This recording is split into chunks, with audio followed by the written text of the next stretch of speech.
Oke, Bismillahirrahmanirrahim. Assalamualaikum warahmatullahi wabarakatuh.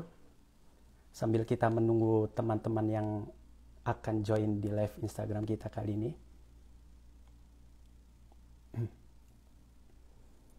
Baik atau tidak, kita akan mulai langsung saja.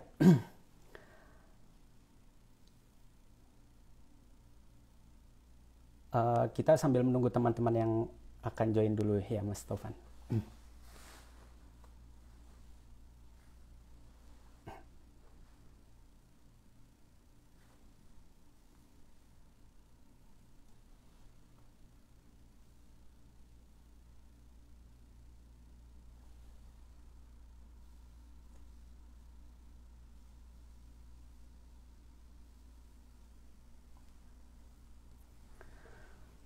Oke, Bismillahirrahmanirrahim. Assalamualaikum warahmatullahi wabarakatuh. Kembali lagi teman-teman di acara bincang menarik kita, yaitu acara bulanan. Bulan ini merupakan episode kelima. Setelah Alhamdulillah bulan lalu kita kedatangan tamu spesial, yaitu adalah Ustadz Gunawan Yasni selaku host Economic Syariah Talk Metro TV. Dan bulan ini Alhamdulillah tidak kalah menariknya, tidak kalah spesialnya. Kita akan bincang-bincang banyak seputar leadership, seputar networking, bagaimana kita mengemas, bagaimana kita mengembangkan skill itu bersama tamu kita yaitu adalah Mas Taufan Akbari. Baik, Mas Taufan sudah bersama kita pada sore hari ini atau malam hari waktu Indonesia ya. Seperti biasa Saudi dengan Indonesia selisih 4 jam ya. Oke, kita akan langsung invite Mas Taufan.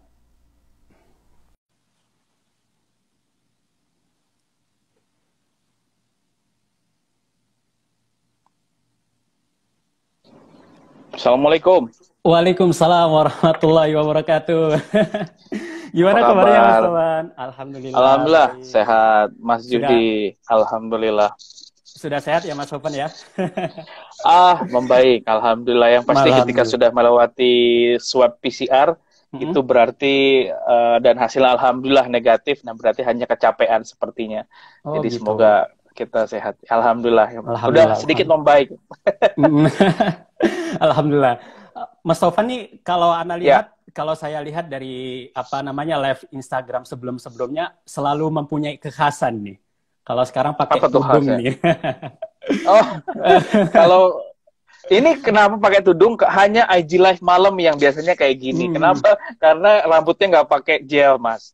Jadi Gitu. ini pengganti wax ya. Oh ya. Tapi ternyata jadi ciri khas ya. Kalau biasanya kan juga kadang pakai hem batik gitu kan biasanya Mas Taufan. Betul, betul. Ini edisi weekend, Mas. Edisi weekend jadi agak Iya, santai, siap. nggak apa-apa ya. Nggak apa Mas. Oke. Siap. Oke teman-teman nih yang baru bergabung sedikit mengenalkan lagi nih Mas, yaitu acara bincang menarik kita. Acara bincang Baik. menarik itu memang awalnya Mas, inspiratifnya nih dari Mas Taufan nih. Masya Allah. Masya Siap. Allah. Jadi Terima kasih.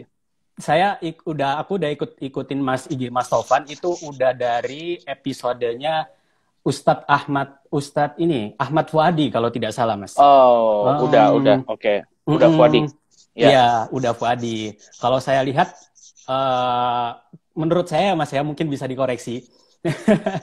Karakteristik Silakan. antara Mas Taufan sama saya kayak masuk gitu Mas. Mengapa gitu? Masya Allah. Siap. Karena saya menggagas kegiatan bincang menarik ini sebagai kegiatan sosial saya aja gitu kan. Terlebih Betul. sekarang Betul. ada pandemi, sebelumnya Ya. ada lockdown dan lain sebagainya. Bukan lebih terkait bagaimana kita konten kreator gitu. Betul. Mengisi luang gitu ya. Iya, benar. Kalau saya kemarin bilang, me time lo ngapain aja sih gitu. Ya me time gue ngobrol sama orang, saya bilang gitu. Kalau kita ngobrol sama orang itu kan kita dapat positive energy, kita dapat perspektif lain. Lalu kita juga bisa berbagi energi itu sih. Jadi kalau soal impact itu kan kita nggak melulu harus ngikutin hitungan sosial media ya. Kalau saya prinsip begini, live walaupun cuma 1-2 orang yang ikut, saya mulai aja Mas, nggak apa-apa. yang penting kan biasanya abis itu baru yang ngedengerin yang rame biasanya recordnya gitu. Iya, alhamdulillah. Makanya terima kasih Setelah sudah di-record. diajak ngobrol. Iya Mas, Iya, sama-sama. Saya yang nambah terima teman kasih baru. udah bersedia menemani kita di malam ini nih. Siap, insya Allah, insya Allah. Iya teman-teman nih, sebenarnya teman-teman di Instagram saya Mas, mungkin banyak yang sudah menfollow Rumah Milenial nih. Tapi Siap. sosok di belakang itu nih ada Mas Taufan Teguh Akbari selaku founder. Pasti mereka Wow. sangat jarang, bahkan mungkin sedikit yang mengenal Mas Taufan nih. Mungkin bisa Berarti berhasil. Alhamdulillah. Mungkin bisa Baik. diceritakan Mas, maksudnya kapan sih latar belakang atau awal merintis Rumah Milenial itu seperti apa? Oke, baik. Ini cerita versi pendeknya aja ya, Mas ya. Jadi Hmm. kalau ditanya awal pertama kali ketika merintis itu memang memulai dengan salah satu kawan saya dan akhirnya dia fokus ke bisnis sekarang. Akhirnya saya ngelanjutin sampai sekarang begitu. Jadi memang awal ikhtiarnya ini saya udah ceritain berkali-kali tapi saya ceritakan di sini bahwa ikhtiarnya ingin memberikan jalur silaturahmi antar teman-teman muda yang sudah berbuat dampak untuk lebih bisa mengakselerasi lagi gerakannya. Karena saya lihat sejak 2009 ketika pasca itu mulai banyak pergerakan komunitas yang diinisiasi oleh anak muda, tapi rasa-rasanya kok mereka kayaknya jalan sendiri-sendiri begitu ya. Lalu kalaupun ada berkelompok itu inner circle-nya mereka aja. Sementara saya pikir kalau mereka saling kenal, kalau mereka saling kolaborasi akan terjadi sesuatu yang hebat dan luar biasa. Tapi waktu itu masih membatin. Karena 2010 saya sempat bantuin Mas Billy Bun yang on top. Jadi saya dulu awal-awal tuh bantuin Billy Bun di komunitas yang on top Kampus Ambassador sampai 2016. Lalu in between saya sempat deklarasi sama teman-teman Hari Komunitas Nasional. Di situ lebih mengenal banyak sosok aktivis muda lagi. Saya bilang bahwa ini kalau mereka saling kenal akan menyenangkan gitu buat saya. Apalagi terinspirasi dengan film Avengers, dengan film-film fantasi yang ketika banyak anak muda keren itu kalau ngumpul apa yang terjadi ya gitu. Nah, jadi dari social experiment yang sifatnya imajinatif itu, saya coba ya udah 2016 akhir saya bikin coret-coretan gitu ya. Selama ini saya sudah banyak bantuin komunitas, kenapa nggak saya bikin komunitas sendiri ya? Tapi di sini komunitasnya itu tidak hanya komunitas tapi social platform network di mana siapapun boleh mengklaim ini punya dia, boleh berpartisipasi, boleh ngambil keputusan, boleh ikut kontribusi gitu. Jadi memang saya memposisikan diri tidak founder centric banget. Nah, makanya tadi ketika Mas Yudi bilang ketika nama Rumah Milenial lebih besar dari foundernya, berarti saya berhasil karena saya nggak mau berbarengan dengan RM sama Taufan Akbar itu berbeda gitu. Dan memang saya sudah tajamkan di kepengurusan tahun ketiga ini bahwa personal branding saya sendiri, Rumah Milenial biarkan sendiri. Makanya kalau Mas Judi lihat beberapa waktu ini kegiatan RM tidak ada sayanya dan itu memang alhamdulillah semua yang menggerakkan teman-teman pengurus yang Masya Allah sampai detik ini Allah masih sayang sekali sama kami karena memang belum ada yang digaji Mas Yudi, tidak ada yang digaji, semuanya based on volunteer, lalu semuanya rata-rata bekerja gitu. Tapi itu tadi karena memang apinya sudah menyebar, semangatnya sudah menyebar, sense of belonging sudah menyebar. Jadi nah itu yang ternyata perlu untuk ditularkan ke banyak komunitas. Bahwa ketika kita bicara komunitas, kita bicara sesuatu yang egaliter, kebersamaan, lalu sharing ownership gitu ya, bukan individual ownership saya, tapi sharing ownership. Jadi ya memang Taufan Akbari yang memulai Rumah Millennials, tapi Rumah Millennials bukan punya Taufan Akbari. It should be owned by everyone, dimiliki sama siapapun. Nah, culture ini Mas Zudi yang saya coba create ke teman-teman. Alhamdulillah pelan-pelan kami bergerak bersama-sama saat ini. Begitu, gitu ceritanya. Jadi memang inisiatifnya terbentuk karena ingin mengajak untuk berbagai kalangan, tidak hanya satu circle aja gitu ya Mas ya, dengan beberapa Betul. kelebihan masing-masing individual untuk berkolaborasi, menghasilkan Nah, karya justru yang luar biasa gitu kan ya Mas. betul. Nah, ini yang menarik adalah seperti social eksperimen juga, Mas Zudi. Jadi gini, saat ini kan semakin kesini semakin banyak ya. Saya kemarin sempat bikin video pergerakan anak muda tuh makin banyak, makin berwarna, makin progresif gitu. Nah, akan terlihat begitu. Mereka-mereka yang benar-benar punya spirit kolaboratif atau memang bagian dari gimmick aja gitu. Ingin meramaikan atau sekedar tren. At the end of the day, nanti akan kelihatan. Saya melihat komunitas itu tergantung dari karakteristik orang-orang yang di belakangnya. Kalau orang-orang yang di belakangnya eksklusif, mohon maaf nih, arogan, apa ya, tidak membuka diri. Nah, itu akan turun ke membernya, akan kelihatan keluar ke publik. Nah, biasanya kalau seperti itu ya, saya bukannya judgmental, tapi ya akan jalan di tempat begitu. Karena merasa sudah cukup, sudah mampu sendiri, sehingga tidak butuh banyak orang untuk mendukung dan saling menguatkan. Nah, sekarang ketika bicara rumah milenial, saya bertarung dengan ego para orang-orang yang memang sudah punya nama itu gitu kan. How to connect orang-orang muda yang inspiratif itu kan susah-susah gampang, gitu kan. Nah, tapi ketika kita lakukan tuh berulang-ulang ya, dalam artian tonjolkan sisi informalnya, tonjolkan sisi humanisnya, itu pelan-pelan mereka mau membuka diri. Temboknya yang tadinya tinggi tuh turun, egonya yang tadinya besar tipis, akhirnya mau saling menghargai, saling mengenal. Dan alhamdulillah perlahan antar siblings gitu ya, antar ketua bidang, apa segala macam, tiba-tiba bikin event sendiri di luar gitu. Dan itu nggak apa-apa gitu. Itu bagian dari interaksi yang memang di-create di culture-nya rumah millennials. Nah, jadi siapapun boleh berbuat sesuatu, siapapun saya bilang bahwa RM juga tidak berpolitik, kami independen, kami di jalur tengah. Insya Allah kami mempersatukan, bukan memisahkan. Insya Allah. Nah, jadi dengan spirit itu yang menjadi apa ya? Kalau di bisnis tuh value proposition kali ya. Kalau di bisnis, tapi kalau di komunitas mungkin keunikannya gitu. Gitu Mas Yudi. Menarik Mas Taufan. Terlebih nih Mas Taufan, kita ingin sharing-sharing banyak hal. Boleh. Mungkin ketika nanti tadi Mas Taufan berbicara bagaimana sulit gampangnya kita menimbulkan api semangat dari para pemuda untuk berkolaborasi. Terlebih Mas Taufan, kalau misalnya kita bisa boleh sedikit melihat bahwasanya saya sendiri Mas Taufan notabene adalah pondok. Kalau mungkin dunia luar mungkin sudah terbiasa mungkin kan ya Mas Taufan ya untuk bergabung di komunitas A, bergabung di komunitas B. Sedangkan di dunia mungkin kalau bisa kita bilang kepesantrenan secara kebanyakan, saya tidak bilang seluruh ya, secara kebanyakan masih kaku untuk bergabung kepada komunitas-komunitas gitu, Mas Taufan. Nah, target dari rumah milenial sendiri, ataukah ada kemudian nantinya akan mewadahi yang menargetkan lulusan-lulusan pesantren ini tidak, Mas Taufan? Oh iya, pasti. Kebetulan kami di RM ada 56 bidang, Mas. Jadi 60 bidang itu memang yang menjadi jalur ikhtiar teman-teman yang memang menyuarakan perannya masing-masing di lingkungan kesehatan, pendidikan, bahkan terakhir di ideologi kebangsaan dan sebagainya, ideologi Pancasila dan lain-lain. Kalau untuk klaster keagamaan belum ada. Dalam artian kami melihat bahwa keagamaan itu bagian dari toleransi. Kebetulan yang jadi ketua bidangnya Mbak Ayu Kartika, yang foundernya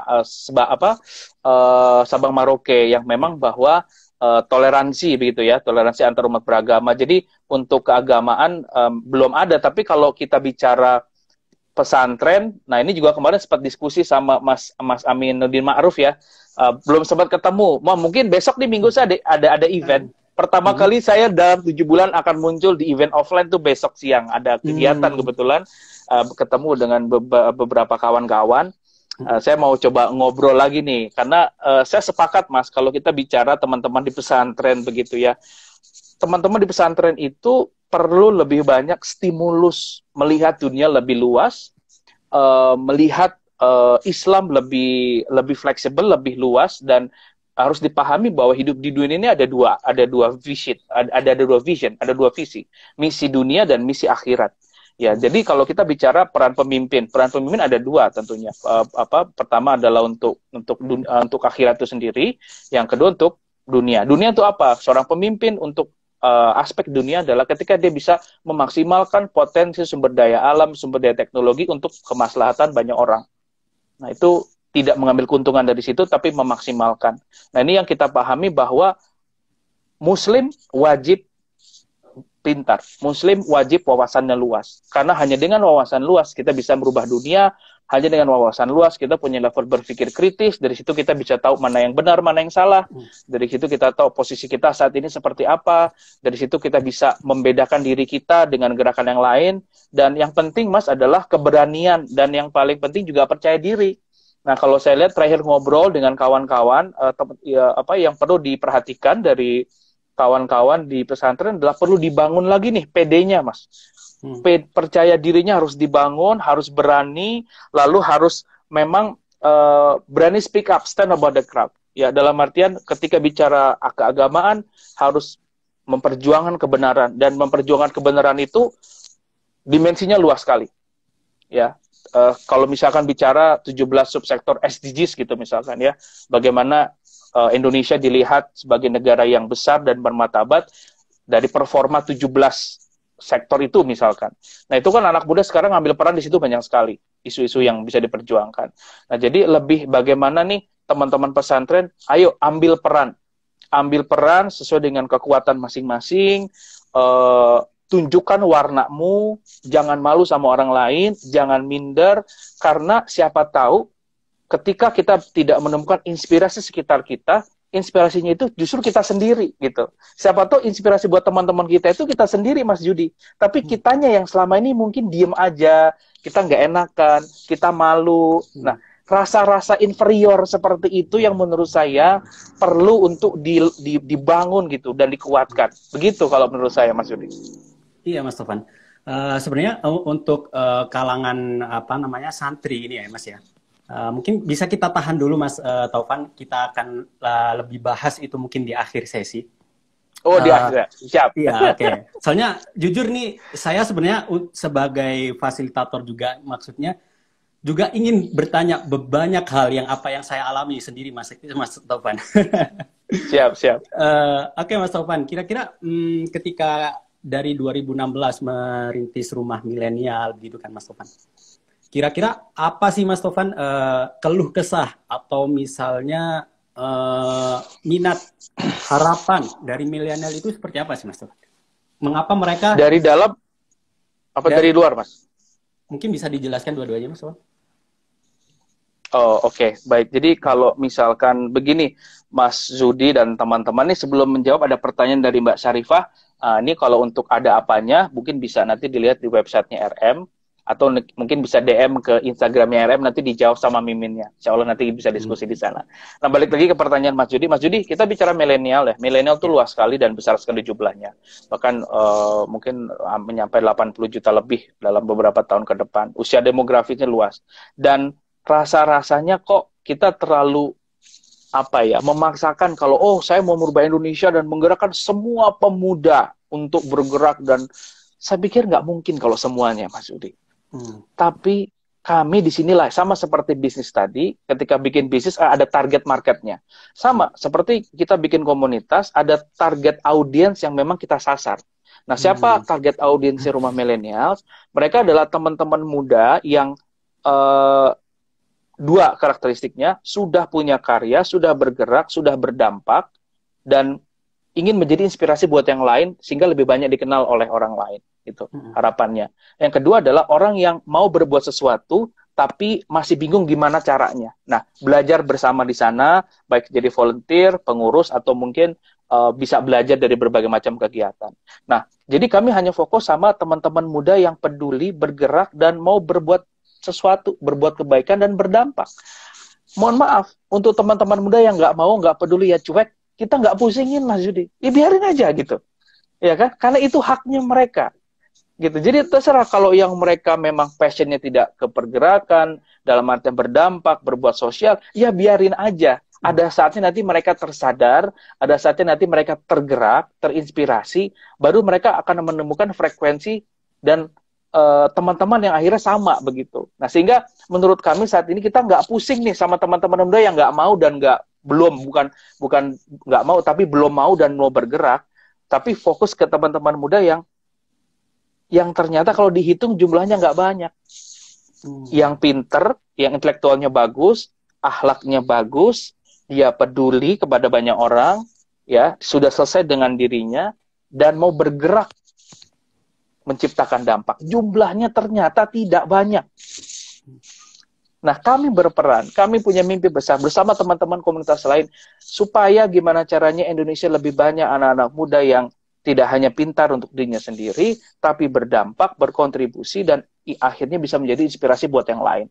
Nah, harapannya seperti itu. Makanya fokus dari milenialnya Rumah Milenial adalah teman-teman milenial yang memang dianggap sebagai subjek yang bisa melakukan sesuatu, bukan objek yang dijadikan sesuatu. Karena kalau bicara milenial, Mas, kadang-kadang overuse ya, terlalu banyak digunakan. Kesannya tuh objek, kesannya tuh kayak sekelompok generasi yang gimana gitu, ya kan? Nah, padahal generasi-generasi yang senior-senior kita belum tahu bahwa anak muda sekarang juga mempersiapkan masa depannya dengan caranya masing-masing. Ya, dan itu harus dihargai, itu harus difasilitasi, itu harus didukung. Nah, oleh karena itu, Rumah Milenial berperan itu tadi, menjadi wadah buat teman-teman muda yang sudah berdampak, peduli, bergerak, dan mau belajar menjadi anak-anak muda yang seperti itu ke depan. Saya yakin Indonesia ini ibarat sebuah hutan yang mungkin gelap, ya. Kalau hanya satu orang yang menyalakan obor, maka hutan itu tidak terang. Tapi kalau banyak orang di hutan itu menyalakan obor, apa yang terjadi? Hutan itu terang, dan kedua, hutan itu akan membantu banyak orang supaya tidak tersesat. Analoginya seperti itu. Jadi kita butuh lebih banyak sosok, nanti Mas Judi insya Allah akan bergerak dengan teman-teman yang lain. Dan jangan iri dengan pergerakan orang lain. Jangan merasa inferior dengan pergerakan orang lain. Setiap dari kita punya kelebihan dan kekurangan, disitulah fungsinya kolaborasi. Yang bagus, yang hebat, yang sudah besar, apresiasi. Nggak boleh kita nyinyirin. Izin belajar, izin dimentorin, izin diskusi. Izin saling menyemangati, saling menguatkan. Itu loh gambaran utopis anak muda yang ideal versi saya. Ya, sehingga saya tuh terus semangat. Masa sih kita mau begini aja, mau berantem terus, mau konflik terus, masa sih kita tidak bisa menjadi agent of peace minimal untuk lingkungan kita sendiri.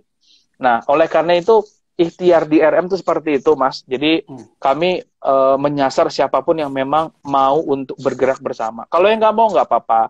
Kami pernah mengajak beberapa kawan yang sekiranya bisa untuk saling menguatkan, belum mau ya nggak apa-apa, kita juga nggak maksa gitu. Begitu kurang lebih, Mas. Iya, Mas Tovan. Menarik sekali nih untuk pembahasan Mas Tovan, apalagi di dunia yang serba digital gitu ya, Mas ya. Malu untuk bergerak itu malah menghambat gitu kan, Mas. Betul. Apalagi kalau nyinyir orang yang sudah duluan untuk bergerak gitu kan. Zaman kolaboratif, kalau mau bergerak ya jangan, kalau iri sama seseorang ya jangan malah menjauh gitu kan ya, Mas ya. Kalau iri sama seseorang deketin. Deketin, ambil ilmunya, ajak kolaborasi.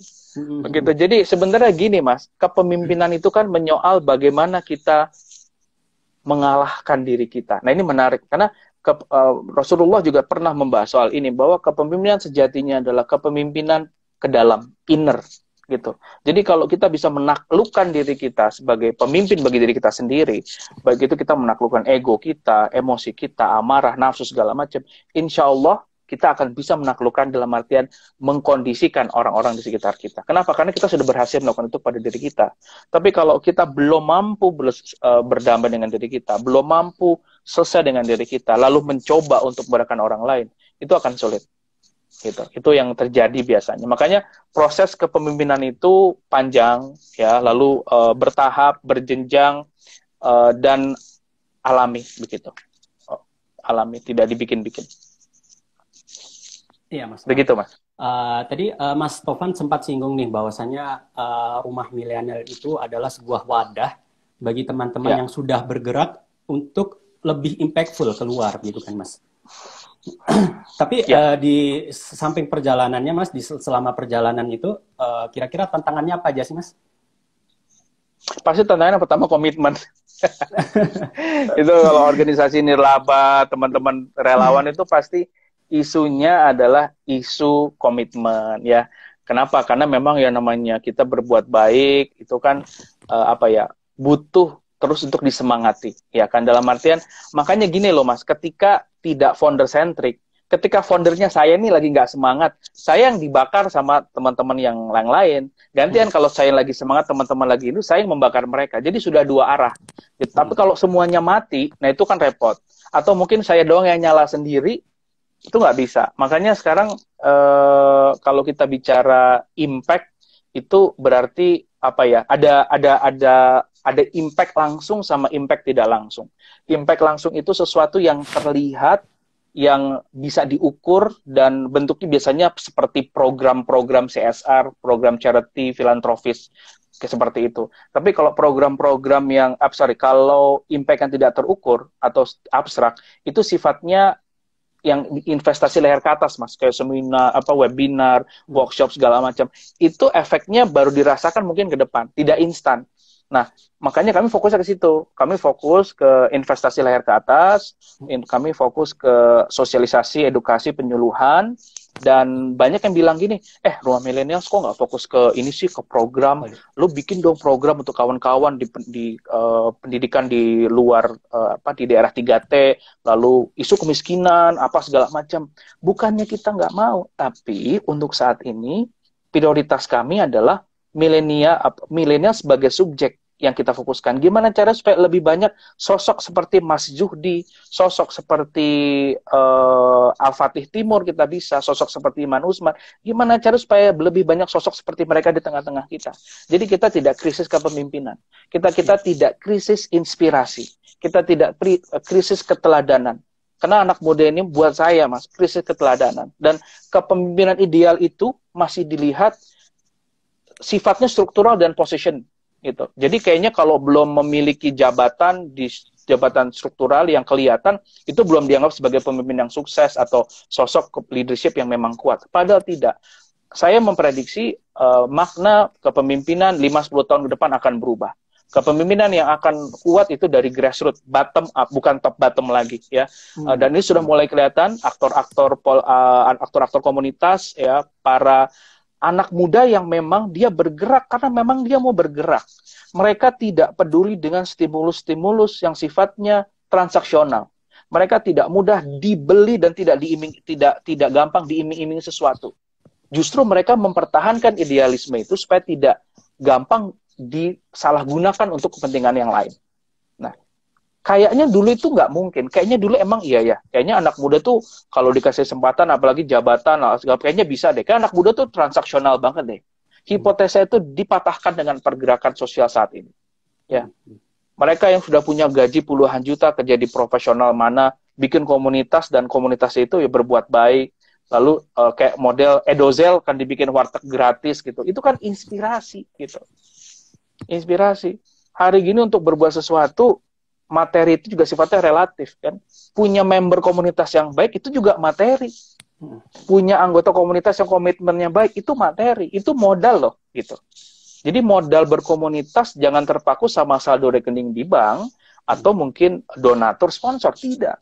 Tapi komitmen, semangat, lalu konsistensi member itu bagian dari modal sosial komunitas. Jadi bagaimana cara kita memandang pergerakan ke depan akan semakin berubah, akan semakin berwarna, dan kekuatan itu akan hadir dari tengah-tengah masyarakat, Mas Zuhdi. Pemerintah akan banyak sekali berinteraksi dengan aktor-aktor pemimpin informal di masyarakat, dan ini akan menjadi fenomena baru. Ini sih prediksi saya ya. Ini sih prediksi saya gitu. Silakan Mas lanjut. Ya. Sorry kalau banyakan ngomong. Biasa ngajar soalnya. Dipotong aja ya kalau kebanyakan ngomong. Mas. Kita bicara tentang leadership dan networking nih Mas. Dua hal yang menarik, fundamental menurut saya bagaimana pemuda betul. itu bergerak begitu ya Mas ya. Iya, betul. Kira-kira Mas Tovan bagaimana melihat pemuda sekarang ini dengan dua skills ini? Dua skills yang mana Mas maksud? Leadership sama leadership dan networking. Yang pertama kita bicara leadership dulu Mas ya. Ada yang bilang mazhab yang pertama pemimpin itu dilahirkan. Mazhab kedua ada yang bilang pemimpin itu dibentuk. Tapi entah kenapa saya lebih percaya dengan mazhab yang kedua, yang bilang bahwa kepemimpinan itu dibentuk sesuai dengan lingkungan. Begitu. Jadi buat saya kalau kita bicara kepemimpinan dan keteladanan, pastikan teman-teman ada di lingkungan yang penuh dengan keteladanan, dengan contoh dan sosok-sosok pemimpin yang bisa dijadikan contoh kebaikan. Kalau tidak ada, kalau belum ada, cari gimana caranya supaya ada. Ya, jadi banyak yang curhat juga kadang-kadang, Bang, aku tuh nggak tahu kenapa ya, nggak ada inspirasi, nggak ada semangat gitu ya, mau bikin sesuatu tuh kayaknya ini gitu. Paling gampang saya akan tanya, teman-temanmu kalau boleh tahu karakteristiknya seperti apa, siapa mereka. Karena paling gampang mengukur siapa kita, dilihat dari dengan siapa kita Lingkungan. berteman, berinteraksi. Nah, masalahnya banyak anak muda yang nggak mau keluar dari zona nyaman. Cari lingkungan baru nggak apa-apa, ketemu teman baru yang lebih berfaedah, yang lebih baik kan lebih bagus dong. Ya. Begitu. Karena teman sejati-jati teman adalah dia yang memang dia senang melihat kita maju, Mas. Kalau ada teman yang nggak suka melihat kita maju, itu bukan teman, Mas. Itu hanya ya relasi aja gitu. Jadi sederhana dan nggak gampang menemukan teman seperti itu. Makanya pendekatan saya mencoba pendekatan utopis, bisa nggak ya orang lain itu, orang asing itu rasa keluarga gitu. Nah ini saya coba create juga, Mas, di RM bagaimana persaudaraan itu nomor satu ya. Siapa kalian di luar, ketika di RM kita semua sama, termasuk saya. Nah, jadi ini yang egaliter seperti ini yang coba saya munculkan, sehingga kepemimpinan dalam konteks sekarang itu harus dipahami tidak hanya sebagai posisi, tidak hanya sebagai pimpinan, tapi kepemimpinan. Beda. Pimpinan itu sesuatu yang given, dikasih, struktural. Itu pimpinan. Dan semua pimpinan belum tentu punya kepemimpinan yang baik. Ya. Tapi kalau seseorang yang punya kepemimpinan yang baik, dimanapun dia ditempatkan menjadi pemimpin, insya Allah dia bakal bisa menjadi pemimpin yang baik. Karena sudah ada jiwa kepemimpinan. Nah, jiwa kepemimpinan itu lahir dari mana? Pertama, dari keluarga. Makanya untuk para millennial parents saat ini, jadilah teladan yang baik untuk anak-anak di rumah, ya, karena mereka melihat, mendengar, merasa, mencontoh itu dari orang tuanya. Jadi kalau orang tua menghadirkan keteladanan, kepemimpinan dalam keluarga, insya Allah anaknya akan melihat dan akan meniru perilakunya. Buruk atau tidaknya, begitu. Jadi pertama itu inner circle keluarga, kedua itu dari lingkungan terdekat, ya, baik itu SD, SMP, SMA, dan lain-lain. Nah, dari situ akan kelihatan. Jadi kalau saya tuh ngajar, misalnya ngelihat karakteristik mahasiswa, ya, ada yang memang berani nanya, ada yang memang malu-malu. Saya nggak nyalahkan mereka, karena saya melihat, oh, itulah lingkungan membentuk mereka bisa berperilaku seperti itu. Ya, manusia kan seperti ibaratnya apa ya, produk gitu, luaran itu hasil dari apa yang terjadi di masa lalu. Jadi saya biasanya tidak judgmental, tapi saya justru mempelajari perilaku sosialnya. Oh, dia begini, dia ternyata broken home. Oh, dia dulu dia dikasarin sama orang tuanya. Oh, dia begini karena ternyata nyari uang kuliah pakai uang sendiri. Oh, dia begini ternyata mental disorder dan sebagainya. Jadi ketika kita menyelami, ya, karakteristik anak muda zaman sekarang, kita tidak mudah untuk judgmental, Mas. Nah, makanya sekarang nih teman-teman, balik lagi ke pertanyaan pemimpin yang tadi, sederhana. Ketika dia bisa mendrive dirinya untuk mencapai goal dalam hidupnya, dia sukses, dia menyelesaikan apa yang dia lakukan, itu sudah menjadi pemimpin yang baik untuk dirinya. Ambil S1 tuntas, ambil S2 tuntas, bekerja tidak pernah dimarahin bosnya, bekerja prestasinya bagus, disiplin, sholat 5 waktu, semuanya baik, itu udah jadi pemimpin buat saya. Anak muda dengan karakteristik pemimpin yang baik, karena dia sudah mampu menaklukkan dirinya. Nah, jadi itu, dan biasanya anak muda dengan karakter seperti itu, ketika dia dikasih kesempatan jadi pemimpin, insya Allah akan jadi pemimpin yang baik. Saya punya beberapa pengalaman bos yang berbeda karakter, dan itu hipotesanya terbukti. Ya, itu akhlak. Jadi Islam juga mengajarkan bahwa sebaik-baiknya pemimpin adalah yang memang walk the talk gitu. Dia ngomongin apa yang dia lakuin, dan antara mulut, tindakan, hati semuanya sama, sejajar. Nah, jadi itu integritas. Kalau yang kedua, Rasulullah juga ngajarin kita untuk bersilaturahmi. Jadi kalau bahasa membuminya networking kan silaturahmi, begitu. Dan sudah kewajiban bagi teman-teman yang berilmu, yang berakal, punya intelektual bagus, itu untuk menebar jaring silaturahmi. Untuk apa? Untuk kebaikan, untuk memberi semangat, untuk membangun jembatan, dan harapannya adalah ke depan persaudaraan itu ada. Ya, kalau katanya silaturahmi rezeki, itu bonus. Ya memang iya juga sih. Dan rezeki itu kan bukan cuma uang, Mas. Akses dapat kesehatan, akses dapat pekerjaan tanpa interview gara-gara teman, itu juga rezeki, begitu ya. Nah, kalau bicara networking konteks sekarang, saya juga memaknai seperti ini. Networking itu dua arah. Jadi misalkan gini, saya misalnya ditanya sama siapa gitu, Van, lo kenal Zuhdi? Kenal dong gitu. Wah, Zuhdi kan hebat sih gini-gini. Bu, kenal pasti sama dia gitu. Terus tiba-tiba orang yang sama nanya ke Mas Zuhdi, Mas Zuhdi, lo kenal nggak sama Tovan? Tovan yang mana ya? Tovan Akbari? Nggak kenal gitu. Itu bukan networking, Mas. Itu sok kenal namanya. Karena networking itu dua arah. Harus dua-duanya. Saya kenal Mas Zuhdi kenal saya.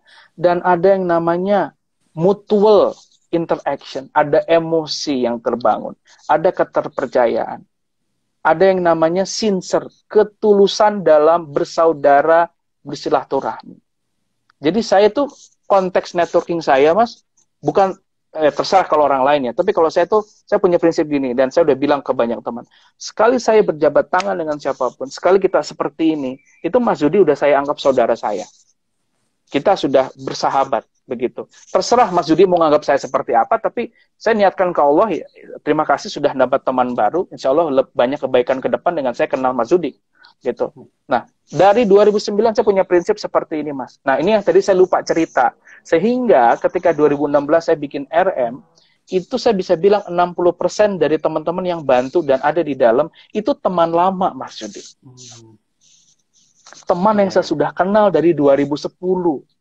Investasi sosial yang saya jaga, saya pupuk, saya siram, saya jaga, saya lestarikan hubungan itu. Dan alhamdulillah, ketika kita bersilaturahmi, menjalin networking, karena memang atas dasar friendship base, orang juga akan merasa gitu.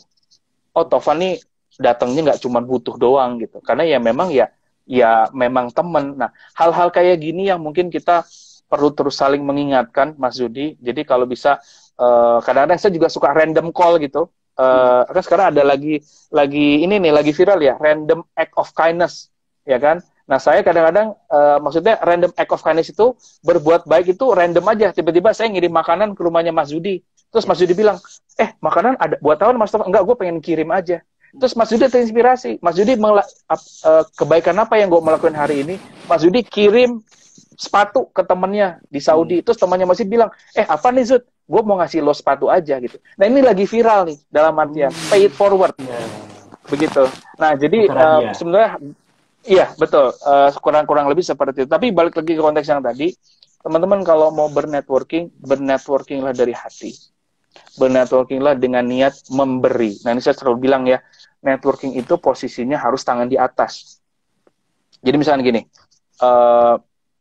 saya mau menjalin networking sama Mas Zuhdi gitu. Ya, posisinya harus gini. Mas, kalau ada yang bisa saya bantu, kasih tahu saya. Saya punya begini, let me know ya, gitu. Kalau menurut saya, networking yang baik harusnya seperti itu. Karena sebagian besar, networking itu gini, kalau kita membuka silaturahmi gini, Mas Zuhdi, saya nih baru bikin komunitas. Mas Zuhdi, ada orang kenal nggak ya untuk bantuin saya nyari funding gitu? Atau Mas Zuhdi bantuin dong speaker-speaker yang bisa, tolong dong. Jadi posisinya tuh di bawah gitu, minta. Nah, sebenarnya nggak apa-apa juga, tapi nggak tahu kenapa prinsip saya dalam menjaga network adalah kita kasih dulu deh sebelum kita minta. Gitu. Karena kalau kita udah banyak ngasih, kita udah banyak nanem, nah biasanya ketika kita nadah itu tanpa kita minta pun akan datang sendiri. Nah, itu prinsip networking buat saya. Gitu, Mas. Iya, Mas Tovan. Masya Allah panjang sekali ini diskusi kita. Mungkin setelah durasinya belum habis kan, ini berapa menit? Banyaknya pertanyaan nih Mas belum dijawab. Iya, siap. Mungkin lebih bisa disingkatkan lagi ya Mas Tovan. Siap. Mas Tovan, ketika kita tadi bilang networking itu adalah dua arah. Dia kenal kita kenal dia gitu kan Mas. Iya, betul. Sebenarnya ini adalah bincang menarik ini Mas Tovan, salah satu cara saya untuk beliau mengenal saya gitu Mas Tovan. Ketika kita misalnya bertemu seseorang di suatu pertemuan, kita say hello, kita discuss something gitu kan Mas ya. Kita tukeran nomor. Nah, untuk lebih dekat, saya akhirnya inisiatif lah buat bincang menarik di Mas Tovan. Bagus, betul. Kalau Mas Tovan sendiri ketika memang bertemu dengan seseorang, apa langkahnya Mas Tovan ya untuk benar-benar dekat, benar-benar tidak apa ya, misalnya memang kita bersahabat gitu. Gimana Mas Tovan Baik. rasanya? Ketika bernetworking jangan risih sama istilah SKSD ya, sok kenal sok dekat. Karena ketika kita memulai menjalin pertemanan, kita memang kesannya harus kenal dan dekat. Oleh karena itu apa yang pertama, ini kita bicara hal yang non teknis, cari kesamaan kita sama dia. Misalkan ketika bicara tahu si X ini suka atau kuat di wirausaha sosial dan saya sedang ingin mendapatkan akses pengetahuan ke hal-hal yang sifatnya wirausaha sosial. Saya datang ke dia, Mas, saya Taufan Akbari, kebetulan saya ada gerakan begini, saya mengagumi Mas, kalau boleh nanti kita diskusi, ini kartu nama saya. Udah, nah, syukur-syukur dia ngasih, oh ini kartu nama saya juga Mas Taufan, silakan gitu, kalau memang baik. Nah biasanya kelar dari situ, saya langsung WhatsApp. Assalamualaikum Mas, selamat malam, saya Taufan tadi yang ketemu di sini, begini-begini, ini nomor saya. Thanks for connecting, have a good day, thank you. Udah, terus bisa saya langsung kepoin Instagramnya, saya follow, saya kepoin Facebooknya, saya follow. Terus saya say hi juga, jadi dia ingat, begitu. Terus kalau dia posting sesuatu, kalau kita mau dapat ini dia, kasih komen, Ya, apresiasi. Nah itu kalau cara saya gitu sih biasanya. itu menarik Mas, ketika kita udah kenal, beliau seorang itu juga kenal kita.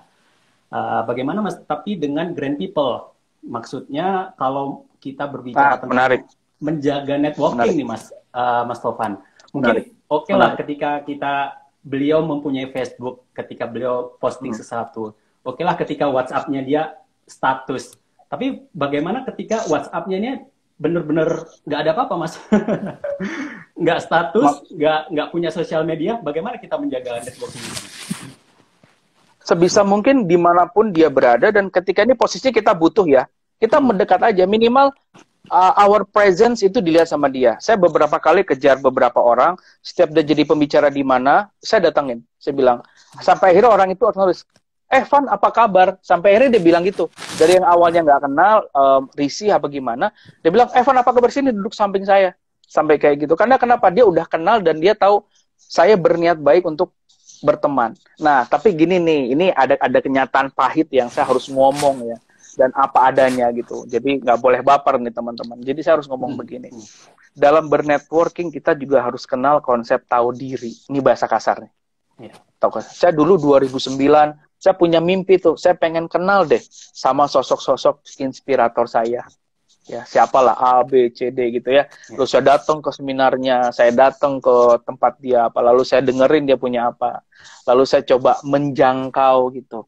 Tapi ketika itu entah kenapa ya, kok saya merasa, kok ternyata pas dideketin orangnya sombong, kok orangnya nggak hangat, gue SMS nggak dibales, WhatsApp juga dicuekin, DM nggak dibales gitu ya, wah sombong gue males sama dia gitu. Nah kita tuh jadi ngeblame orang gitu, padahal begini Mas, kita belum cukup pantas untuk dilihat sebagai orang yang punya value di depan dia. Itulah konsep memantaskan diri. Jadi insya Allah teman-teman gak usah minder, gak usah inferior. Gimana caranya tetap semangat membangun diri supaya pada akhirnya kalau bisa tuh inspirator akan mengapresiasi yang kita lakukan. Dan itu terjadi sekarang ceritanya banyak sekali. Yang awalnya mengagumi, akhirnya dia jadi dikagumi sama orang yang dia awalnya kagumi. Jadi bahasanya, yuk kita sekarang tahu diri nih, posisi kita di mana, kita pantaskan diri dulu, kita udah pantas belum sih untuk bisa ada di inner circle-nya dia, dilihat sama dia, di-acknowledge sama dia. Nah jadi kalau udah ada pemahaman seperti itu, kita akan lebih legowo gitu, nggak nyalahin orang gitu. Karena ternyata ketika kita sudah ada di lingkungan itu, mereka nggak kayak gitu kok, itu wajar lagi mereka menganggap mungkin kita nggak ada karena memang kita belum ada value-nya gitu. Bener Mas, sebenarnya seperti ini sering Mas saya alami Mas Taufan. Sebelum Mas Taufan ini, jadi saya ada beberapa kenalan di Jakarta. Jadi salah satu saudaranya ini Ustadz Ahmad Fuadi itu. Dan dan saya bener-bener deket sama saudaranya yang di Jakarta.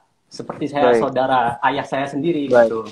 Tapi ketika sebaik apapun stimulus kita, gitu kan Mas Taufan ya.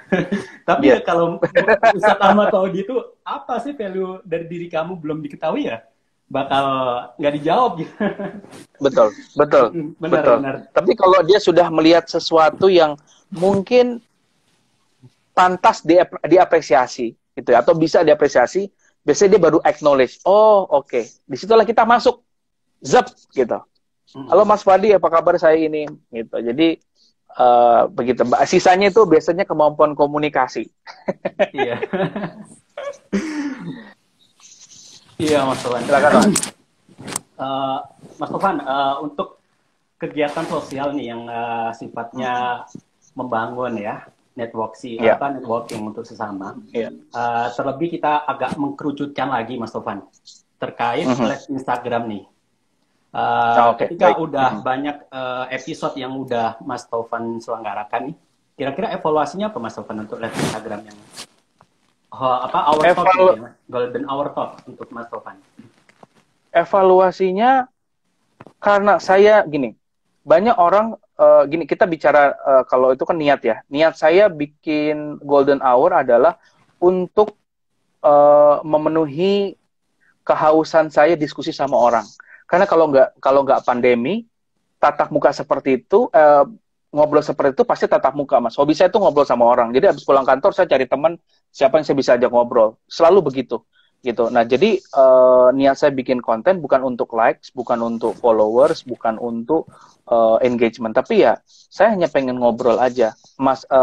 Ya karena memang teknologi bisa mengakselerasi ini, jadi saya pikir ada baiknya juga obrolan berfaedah dari teman-teman saya itu juga didengarkan sama teman-teman yang lain.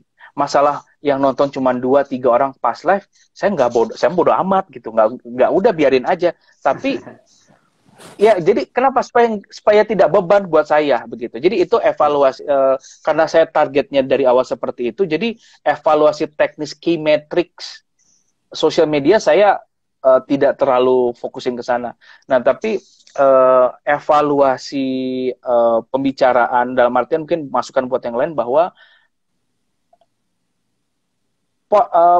energi itu apa ya? Energi itu contagious, ngalir. Jadi kalau saya nih ngobrol, tone saya itu datar gitu. Ya jadi gini Mas Yudi, ya jadi ya gini gitu. Saya lemah gitu. Pasti akan ngikut, orang akan ngantuk, orang akan live begitu. Tapi ketika saya meng-create energi atraktif seperti ini akan nembus ke sana. Dan banyak ternyata teman-teman saya yang introvert yang nggak ngomong, tapi saya terus gini, dia akhirnya kebakar, akhirnya dia ngomong. Jadi sebenarnya konsistensi energi, Mas, itu penting dijaga dalam IG Live. Dua arah, jadi tidak seperti kita mewawancarain terdakwa ya, tapi lebih ke diskusi sharing aja, ringan gitu. Jadi ngobrol, karena orang akan menikmati dan orang akan merasakan energinya begitu. Jadi evaluasinya ke situ sih. Jadi saya pernah tuh dapat narasumber yang kaku banget kan, gila, gimana ya, saya harus ngomong apa ya, harusnya ngelawak dikit gitu ya. Aduh, gak senyum juga, gimana? Akhirnya saya ngomong, akhirnya dia senyum gitu. Nah, jadi saya terus cari celah tuh, Mas. Jadi di situ tantangannya lebih ke menyelami karakter teman yang diajak ngobrol gitu, supaya diskusinya itu ngalir dan dua arah. Lebih ke situ sih, Mas. Ya.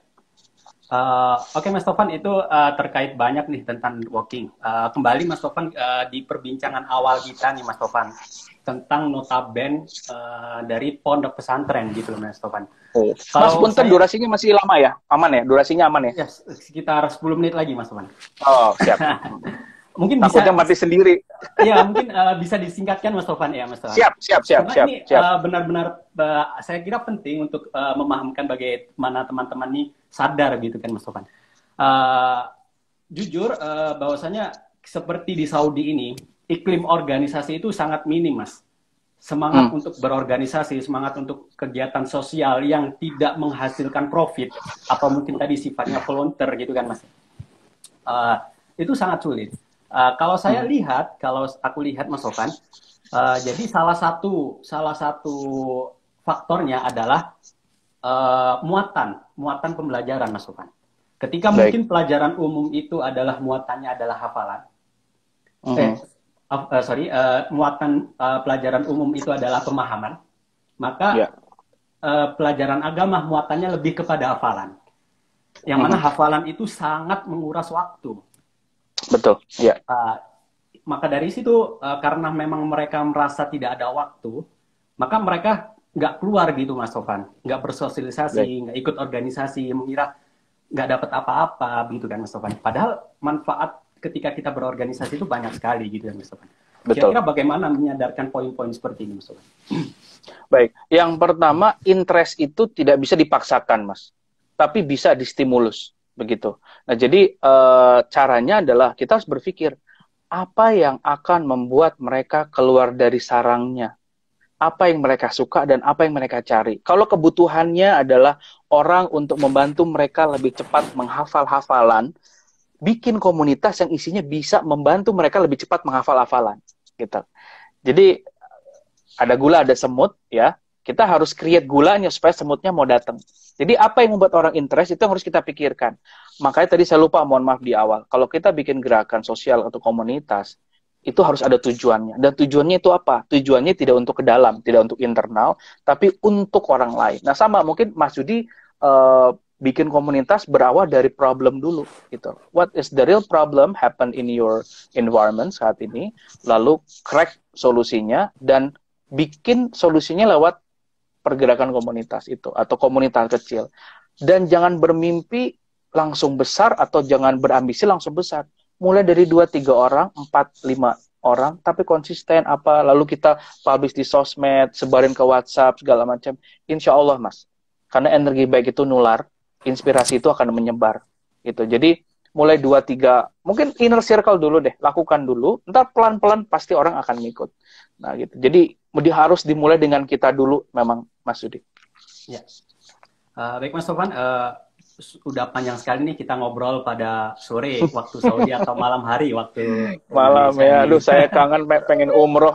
Iya Mas Tovan, kapan-kapan kalau misalnya udah nggak lockdown nih, saya berharap banget. Senang saya udah dapat teman baru. Untuk Mas Tovan. Siap. Apa ke Mas Tovan nih? Saya ingin berguru banyak. Siap. Sama-sama belajar, Mas. Mas Tovan, mungkin terakhir harapan atau mungkin saran untuk milenial sekarang ke depannya bagaimana Mas Tovan? Sarannya sederhana,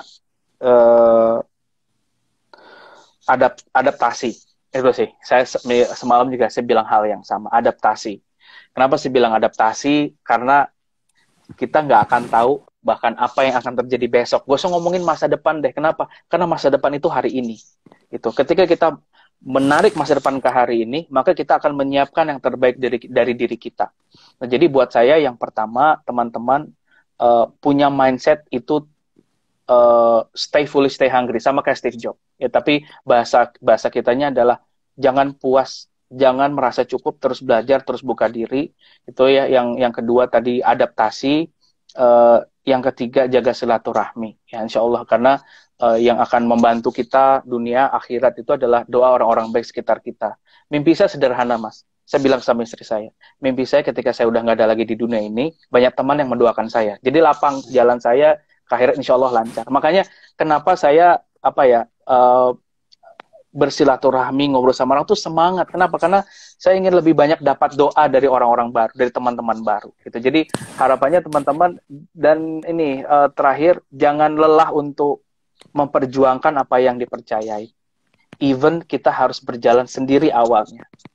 Ya, karena jalan kepemimpinan, mengutip Bung Hatta ya, jalan kepemimpinan itu jalan penderitaan, jalan kesendirian, sufi.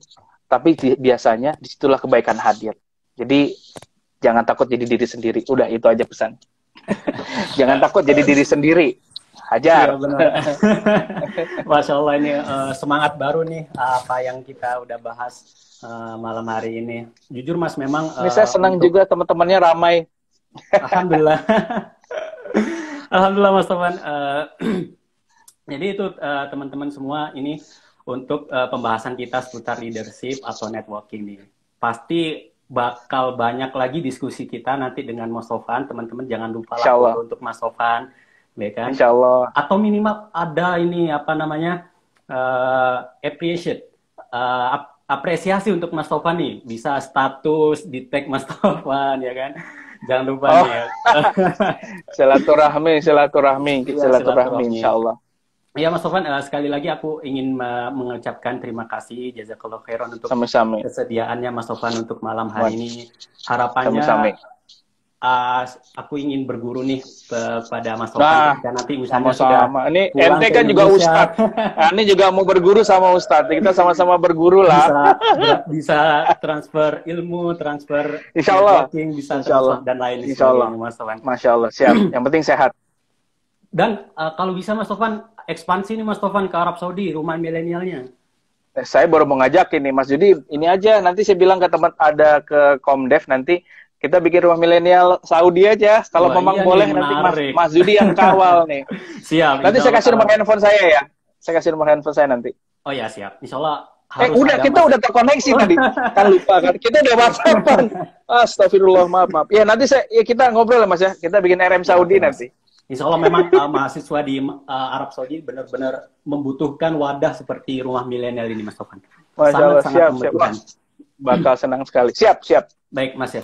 Oke, kita cukupkan untuk diskusi kita sore hari ini. Jangan lupa ikutin terus bincang menarik kita. Insya Allah ada setiap bulan dengan narasumber yang lain yang insya Allah dengan materi-materi yang sangat bermanfaat. Akhir kata, saya Zudi Evianto menutup bincang kita pada malam hari ini dengan doa kafaratul majlis. Subhanakallahumma wa bihamdika asyhadu an la ilaha illa anta astaghfiruka wa atubu ilaik. Assalamualaikum warahmatullahi wabarakatuh. Waalaikumsalam warahmatullahi wabarakatuh. Terima kasih. Jazakallah. Atur nuhun. Wa iyakum.